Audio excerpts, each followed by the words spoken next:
بسم اللہ الرحمن الرحیم۔ السلام علیکم۔ بغداد کے مشہور شراب خانے کے دروازے پر دستک ہوئی۔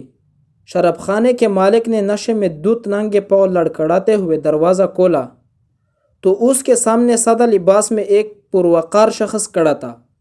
مالک نے اکتائے ہوئے لہجے میں کہا، معذرت چاہتا ہوں صاحب، ملازم جا چکے ہیں، یہ شراب خانہ بند کرنے کا وقت ہے، آپ کل آئیے گا۔ اس سے پہلے کہ مالک واپس پلٹا، اجنبی نے اس کے کاندھے پر ہاتھ رکھ کر کہا، مجھے بشر بن حارث سے ملنا ہے، اس کے نام بہت اہم پیغام ہے۔ شراب خانے کے مالک نے چونک کر کہا، بولیے، میرا نام ہی بشر بن حارث ہے۔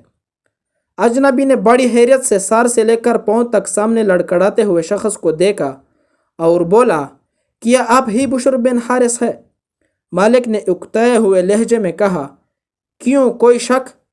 اجنبی نے آگے بڑھ کر اس کے ہاتھوں کو بوسا دیا اور بولا، سنو بشر بن حارث، خالق ارض و سما نے مجھے کہا ہے کہ میرے دوست بشر بن حارث کو میرا سلام و عرض کرنا اور کہنا جو عزت تم نے میرے نام کو دی تھی وہی عزت رہتی دنیا تک تمہارے نام کو ملے گی۔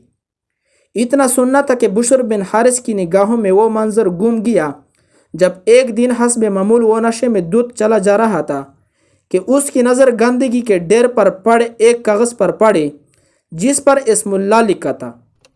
بشر نے کاغذ کو بڑے احترام سے چوما، صاف کر کے خوشبو لگائی اور پاک جگہ رکھ دیا اور کہا، اے ملک عرش عظیم، یہ جگہ تو بشر کا مقام ہے، تمہارا نہیں۔ بس یہی ادا بشر بن حارث کو بشر حافی رحمۃ اللہ علیہ بنایا گیا۔ جس وقت آپ کو یہ پیغام ملا، آپ اس وقت ننگے پاؤں تھے اور پھر آپ نے ساری زندگی ننگے پاؤں گزار دی۔ آپ جن گالیوں سے گزرتے تھے ان گالیوں میں چھپے بھی پیشاب نہیں کرتے تھے کہ آپ کے پاؤں گندے نہ ہو۔ وہی بشر حافی رحمۃ اللہ علیہ کے متعلق اپنے وقت امام احمد بن حنبل رحمۃ اللہ علیہ فرمایا کرتے تھے، لوگو، جس اللہ کو احمد بن حنبل رحمۃ اللہ علیہ مانتا ہے، بشر حافی رحمۃ اللہ علیہ اسے پہچانتا ہے۔